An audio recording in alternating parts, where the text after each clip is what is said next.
Hello guys, welcome to viral news. देखिए guys, makers की यानी बिग बॉस टीम की चाहत के साथ फिर से एक घटिया हरकत। देखिए, वीकेंड का वार हुआ है, शूट हो चुका है, एलिमिनेशन भी होने वाला है, लेकिन जैसे फराह खान का शूट भी हो गया है। अपडेट्स काफ़ी सारी आ गई हैं कि अविनाश की क्लास लगी है, रजत की क्लास लगी है, ये तो सब आपने सुन ही लिया है। इवन श्रुतिका को भी बताया गया है कि वो कहाँ गलत हैं, कि भाई उन्होंने कैसे करणवीर के बारे में बोला। वैसे तो मतलब पूरा का पूरा ही शो उन्होंने करणवीर पे काट दिया है। बाकी करणवीर से रिलेटेड जो जो टॉपिक हैं वो ही उठाए हैं, ठीक है। लेकिन गाइस, ठीक है, सब चीज़ कर रहे हो आप, कैसे भूल गए कि अविनाश हर हफ्ते चाहत के बारे में क्या क्या बोलता है। अब देखिए, इन्होंने कैसे बात नहीं की चाहत की, क्योंकि मैं आपको बताना चाहती हूँ कि जैसे अपडेट आए हैं, चाहत के बारे में कोई टॉपिक वहाँ पर डिस्कस ही नहीं हुआ है। पूरी बात सुनते जाइए। एक्चुअली अब जब ये क्वेश्चन करेंगी यहाँ पे फराह कि भाई रजत तुम्हें इतना गुस्सा क्यों आया, वो कहेगा लड़की के बारे में ऐसा बोला, लड़की के बारे में बोला। फिर अविनाश को जब सुनेंगी तो अविनाश भी बोलेगा कि मेरे से बात करता ना, ऐसे मेरे से बोलता, जैसे कि यामिनी से बोल रहा था कि अरे लड़के लड़के आपस में बोल दें, लड़की लड़की बोल दें, लेकिन वो एक लड़की को बोल रहा था, ठीक है। तो भाई, तू किसे बोलता है?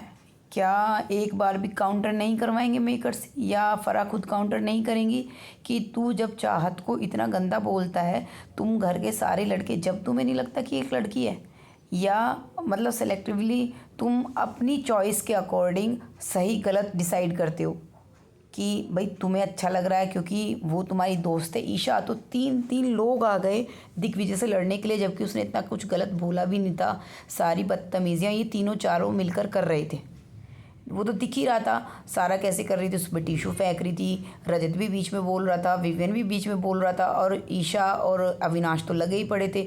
जब वो चारों पांचों के बोलने से नहीं संभल रहा था तो ईशा ने गंदगी करनी शुरू कर दी, बदतमीज़ी करी, सारा ने करी, फिर बर्दाश्त नहीं हुआ अगर कुछ बोल दिया तो इन सब चीज़ों के बीच चाहत का नाम कैसे नहीं आया कि अविनाश तुम इतना गंदा कैसे बोलते हो, रजत तुम उस वक्त कैसे चुप रह गए थे, विवियन तुम कैसे अपने दोस्त को कुछ नहीं बोलते हो कभी भी, समझ ही नहीं आ रहा। क्योंकि चलिए, पिछले वीकेंड्स पर इन्होंने ये टॉपिक नहीं उठाया क्योंकि अविनाश ने क्लियरली इससे पहले एक बार बोला है।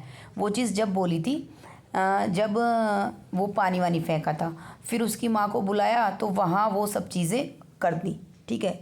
सलमान ने भी थोड़ा सा बोला था उस टाइम, ठीक है। उसके बाद अविनाश ने पीछे से चुगलियाँ की हैं, वो तो अविनाश शीशा की चुगलियाँ दिखाई नहीं रहे हैं, लेकिन ऐसे ओपनली टास्क में सब कुछ नहीं बोला है। तो टास्क में भी बोला इन्होंने, एपिसोड में दिखाया भी, उसके बाद भी अगर होस्ट इस तरह से टॉपिक को नहीं लाते, नाम ही नहीं लेते हैं, तो बहुत गलत है। क्योंकि जितनी भी अपडेट्स आई हैं सब में बता दिया है कि श्रुतिका को भी डांटा गया है, किस किस को क्या क्या हुआ है। चाहत के बारे में मैंने पूछा भी, कोई अपडेट नहीं है, तो वो कह रहे हैं कि मतलब कोई बड़ा मुद्दा होगा ही नहीं, तो डिस्कशन नहीं हुआ है, तो इसलिए चाहत का नाम नहीं आया। ऐसा नहीं है वीकेंड के वार पर उससे कोई एक्टिविटी वगैरह नहीं कराएंगे, वो सब चीज़ें तो कराएंगे, लेकिन जो मेन मुद्दा है जस्टिस का, वो तो उन्होंने उठाया ही नहीं ना कि इतना गंदा बोलता है वो।